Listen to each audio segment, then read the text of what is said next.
呢個位咧唔係咁多人過到㗎。譬如我講緊，好，我突然間發現我屋企原來我媽媽有癌症，我好努力幫佢醫，最後佢都醫唔到走咗。咁可能我會好痛恨神點解要奪走我媽？點解咁唔公平啊？我一定要學更多醫術，我要救到更多嘅人。咁你可能繼續喺度碌㗎。咁但係有啲人就要知道，可能佢阿媽已經走咗10年啦，但係佢仲未過到個傷痛。終於有一日，有人同佢講，佢話：你喊都喊咗10年啦，不如接受，其實人係總會走㗎啦。嗰個人突然間諗下，原來我10年一路喺度掙扎，就係我仲唔肯接受人係會死，我唔肯接受點解我媽會走，我唔肯接受好人點解要早走一步。佢突然間終於知道，生命有啲嘢係冇得改㗎啦，你不如接受啦。突然間嗰刻，我夠啦，我唔再逼自己要去改變生命，我願意投降，知道有啲嘢根本冇得改㗎啦，不如我就接受生命就係咁啦。轟！嗰一瞬間，嗰個人第二日起身就變咗第二個人㗎啦。呢個投降於生命一啲不能改變嘅事實，即係話人有啲嘢係不能修正㗎啦。生命有啲嘢唔係你話想改就改㗎。生老病死你無能為力㗎，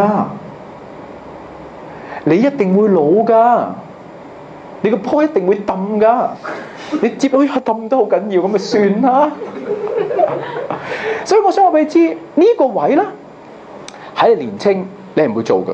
你去到呢度咧，你就翻上去㗎啦，又翻上去㗎啦。30歲之前咧，我諗你唔會聽得入耳咩叫做投降於生命去接受啦。但係大約去到30-40歲，你嘅生命發現有一啲嘢點改都改唔到，然之後你會掙扎，好痛。控訴呢個世界，控訴呢個社會，甚至憎恨自己，覺得好冇用。然之後喺呢邊不斷用好多個方法繼續抗拒，去到最後一日，最後發現冇得救㗎啦，不如接受啦。生命就係咁㗎啦。嗰一瞬間，轟！你就進入第4個階段，你嘅靈魂開始進化。嗰啲老夫老妻都係咁㗎，我要離婚，終於去到60歲或者50歲，突然間發現，算啦，其實個衰佬真係咁㗎啦，不如阿媽你放過你自己啦。突然間諗下，唉，算啦，你阿爸係咁，突然間你一咁佢就冇嘢㗎咯喎，即係你阿爸繼續係可能係搞到啲嘢亂晒啦，你阿媽突然間就唔再受影響㗎咯喎。呢個階段咧，我哋稱之為化唔化。有啲老人家咧係70歲都過唔到啲關㗎。佢就會瘋狂咁樣攻擊佢嘅伴侶啦，繼續投訴佢仔女唔孝順啦，每日怨天怨地啦。咁有啲唔肯接受呢個呢，佢有2個態度，一係就繼續抗爭，一就係自我放棄、自我放縱。你唔好理我，由我死吧啦，啲人唔會愛我㗎啦。我求你都冇用，你由我死咁，嗰啲就唔係投降啊，嗰啲叫做盤撇，叫做 passive aggression， 叫做被動嘅控訴。真正投降嘅老人家咧，佢係突然間坦然自在嘅。呢啲位咧，你見到啲阿伯阿公喺度咧，你可能見佢，咦，婆婆你2個幾好喎，點喎？因為佢投降啦，你睇唔到佢好多傷痛㗎，你反而睇到佢個樣好平安。然之後你唔講又自我傾偈傾落先至話嚇，阿婆原來你細個時候咁係啊，咁但係生命總要接受㗎啦，唔過都要過㗎啦。執着都走落，咪點喎？我想話俾你知道，突然間我記翻個故事呢個你當鬼故聽就好啦，就係呢個位嘅啫。咁好啦喎，咁5年前我嗰陣時做前世催眠，咁咧有一個澳門嘅女仔嚟揾我，佢俾鬼上身，佢真係俾鬼上身。咁冇辦法啦，咁我既然佢嚟到，咁我喺你澳門嚟到做啦，咁咧。最後咧就做咗成個鐘先至最後抄到佢嘅原因咧，就係佢前世咧係一個汪洋嘅，即係一個大盜。咁咧就奸淫擄掠咁樣，就殺咗一個書生，咁啊害死咗佢全家咁樣。咁呢個孫生咧就係嗰個怨靈啦，就今世就即係跟住佢唔走啦咁樣。咁我哋要化解啦。咁你究竟你想點啊？咁樣。咁最後咧嗰隻即係佢呢個女仔，佢前世係嗰個大道咧，佢嗰個大道嘅前世佢咧都最後願意即係道歉啦，即係對唔住，我冇諗過我殺咗你嘅父母會令到你咁唔開心嘅，我願意即係你任你劏任你殺我都無怨無悔，即係佢真係誠心懺悔啦咁樣。咁好啦，咁我就問嗰隻怨靈啦，我話喂，咁點啊？人哋都誠心懺悔啦，咁你想點先咁樣？佢話唔得，我咁樣原諒咗佢，咪便宜咗佢咯，因為佢已經係講緊幾百年前咁樣跟咗佢幾百年噶啦。咁我話咁你想點啫？咁你一係就攞佢命，咁佢又唔知想點喎。咁我就問你口口聲聲咧就話我原諒佢，咁我咪對唔住我當年嗰一世嘅父母，即係佢俾嗰個大盜殺噶嘛。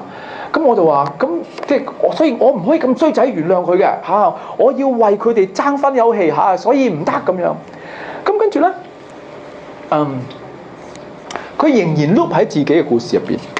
咁跟住我就同佢講，我話你口口聲聲話你嗰一世嘅仔女或者父母係因為呢個大盜嘅殺害而枉死，佢哋仲未得超度嘅。不如我話咁啦，不如我請佢哋嚟問下佢哋係咪真係咁冤枉啦咁樣。咁突然間隻鬼咧就話唔使請佢出嚟，佢一定係好冤枉噶啦咁樣。我話你點知咧？你請佢出嚟啦，咁你磨咗成個鐘，你咪辦法㗎，係咪先？跟住我話我都請佢出嚟。唔請由自可，一請嗰隻鬼驚到不得了，因為我話你見唔見到啊？我見唔到咁樣。我話你阿媽已經出咗嚟，你阿媽同你講嗰句你聽唔聽到？我話你阿媽同你講話，阿仔，我哋已經投咗胎好耐㗎啦，你仲喺度做乜嘢啊？我哋全部走晒嘅，你喺度做乜嘢啊？跟住嗰隻鬼，哇！即係佢因為故事講唔落去啦。即係佢真係崩潰啊！屌你乜仆街！即係我為你咁多年，原來你乜仆街走晒。同埋某程度上佢自己知喎，係佢自己唔放得低嘅啫。最後佢願意完全，佢就夠啦。即係簡單嚟説就係我唔玩啦。即係我頂唔我已經我決定投降。佢願意接受就係啲事過咗去㗎啦，唔殺都殺咗啦，胎都投埋啦，你係咪繼續揸住你嘅劇本唔走呢？佢終於再冇辦法執住自己嘅鬼故，佢就話：好啦，我走啦。佢先肯走咋，搞咗2個幾鐘。咁我想話俾你知啦，要過呢一關咧，唔係咁容易㗎。有啲冤靈1000年都唔過㗎。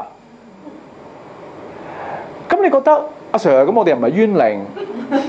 我想話俾你知，你今世投胎，你知唔知你有幾多嘅 program 其實已經帶咗好多世㗎啦？你知唔知你對於愛情嘅執着，我一定要人哋聽我講咯，因為我唔嫁。你估係咪淨係今世咁簡單咧？你對於你嘅權力嘅慾望，我一定要話事，我唔中意俾人哋控制嘅。好多嘢可能都已經喺你嘅靈魂好耐㗎啦。所以呢一關的而且確係好難嘅，因為正如頭先我講嗰個鬼故，即係嗰個鬼上身。如果你係嗰隻鬼已經幾百年啦，我要過呢個關，即係同自己講，屌幾百年根本就喺度鳩噏嘅，即係其實好痛苦啊！你明白？即係我咁新，你諗下佢幾有血有汗啊！嗰個故仔幾鏗鏘有力啊！每次講嘅時候幾賺人熱淚啊！佢嘅靈魂嘅冤靈仍然停留喺呢一個，就係因為佢仍然有一個可歌可泣嘅故事去支持佢嘅存在。如果我過呢個位，即係話我要自己 delete 自己嘅故事喎，哇！咁咪即係自己廢自己武功，咁係唔得㗎。即係等於你願唔願意放棄你嘅故事嚟換取你嘅自由啊？但係如果你嘅故事一放，你過去咁多年嘅堅持，就唔知為乜㗎咯噃，係咪？咁所以咧係非常之難可以靈性進化到第4階段嘅。大部分嘅人佢就碌翻去呢度1、2、3、1、2、3、1、2、3、1、2、3、1、2、3，咁會碌幾耐咧？或許如果你信任催眠咪前世輪迴嘅，可能佢 loop 大約10零20世咧，佢都頂唔住，佢會走嘅。呢個叫做 surrender。surrender 嘅意思咧，唔係乜都冇晒，係只不過放開自己，揸住唔放嗰啲故事啫。我畢竟做咗10幾年呢一行，又係2008年，又喺花蓮。咁咧有個台灣同學咧，咁我喺度 loop 喎，咁啊嚟揾我做 private coaching 即係傾偈啦。咁佢咧就係拍咗好多次拖都行唔通。咁佢事業有成嘅一個女士嚟㗎，得唔得？咁點咧？佢執着於佢嘅結婚對象咧，要咁，即係有幾個主要條件啦咁樣。咁佢就嚟到問我，佢話 Kevin， 我都覺得冇做錯事啊，係咪先？我都好努力去修正自己啊，點解老天都唔俾嗰啲男人我喎？我又唔係真係咁揀啦，都要好多理由啦咁樣。咁我就對住佢講，因為我知道佢嘅靈魂嘅一啲嘅程式，佢喺度 loop 咧係唔會有出路嘅。跟住我就對住佢講，我話你都知道我有一啲哈利波特嘅神通法力，可以知道你嘅靈魂嘅旅程嘅。咁我就同佢講，我話無論你幾咁努力都好，我想話俾你知，係唔會發生嘅。跟住佢就哇，冇搞錯啊！點解嗰啲咁樣嘅不知所謂嘅女人都可以有個咁靚嘅老公？點解我冇我？跟住我同佢講，我話我知道你好努力，但我仍然想同你講，唔會發生。哇！咪又發癲咁啊鬧我啦咁樣。跟住我完全好中正咁樣，我再講一次，唔會發生。哇！佢開始好悲怨嘅眼淚咁樣，跟住唔係嘅，我一定會得嘅。跟住佢又鬼上身又，跟住我又再講一次，無論你點問都好，唔會發生就唔會發生。佢終於一個好痛嘅位，終於好傷心咁喊。佢覺得我堅持咗咁多年，我上咁多堂，我都係希望可以改善自己，揾到我自己想要嘅嗰種愛情啫。原來真係冇希望。佢直情係嗰種你見到一種好痛、好傷心喺你面前度喊。跟住我唔係安撫佢喎，我話唔好意思，你喊都好，都係唔會發生。哇！喺個大堂度咁樣12點幾，我喺大堂喺個花蓮嘅酒店，跟住我好毒㗎，我企我冇任何猶豫，我繼續都係講同一笑。跟住我講咗3次之後，佢開始苦笑啦，開始真係戇居，上咁多堂，搞咁多年，原來都係得個咳，真係戇鳩咁。啊！佢開始係一種開始苦笑，即係開始佢由極度憤怒唔願意接受，開始變成好哀傷、好無助，跟住開始要好苦咁樣接受自己嘅命運，原來係冇得救。跟住佢一路進化，最後佢點咧？開始只有笑，真係戇鳩啊！原來唔會再出聲啊！冇晒咁多時間啊！我都唔知嚟做乜啫，真係戇鳩咁啊！笑，就完全得咗啦。得咗之後半年，佢識咗另一個男人。呢個男人係光頭、肥佬、樣衰，完全唔係佢嘅類型。佢喺台灣打俾我，佢話 Kevin， 我需要你幫忙。我話咩事啊？我唔知點解我愛上咗呢個男人。我話因為呢個先至係你嘅真命天子。唔係啊嘛？但係佢話，但係我又不得不承認，佢唔係我以前喺呢度嘅嗰個年代時候喜歡嘅類型，一樣都唔係。但係佢真係發現自己愛上咗呢個男人。跟住我話，你之前追求嗰啲根本就係你嘅業力發作嘅 program， 而你今世 not meant to be 可以揾到一個你業力發作嘅男伴，因為嗰個男伴根本唔會令你嘅靈魂成長。如果當日你唔願意徹底投降，你仍然會喺嗰個輪迴入邊走唔出嚟。但係你夠吉士，嗰一晚懟爆咗你自己。跟住點咧？跟住啱啱上年我去台灣飲，有幾多同學結婚去飲嘅時候，我又撞到佢啦。佢已經係3胞胎嘅媽媽啦，非常幸福快樂。佢老公坐喺我隔離，哇！真係肥得好緊要，真係冇頭髮嘅，真係冇頭髮嘅。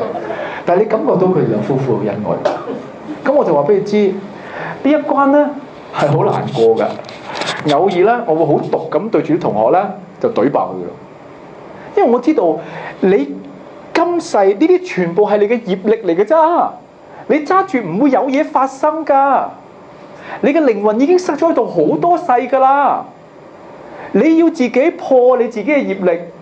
第一個就係你終於有一日頂唔住，原來我係冇得救，原來我要嘢根本唔會發生，原來我嗰個系統原來係壞死嘅，跟住就自己投降啦，生命就係咁啦。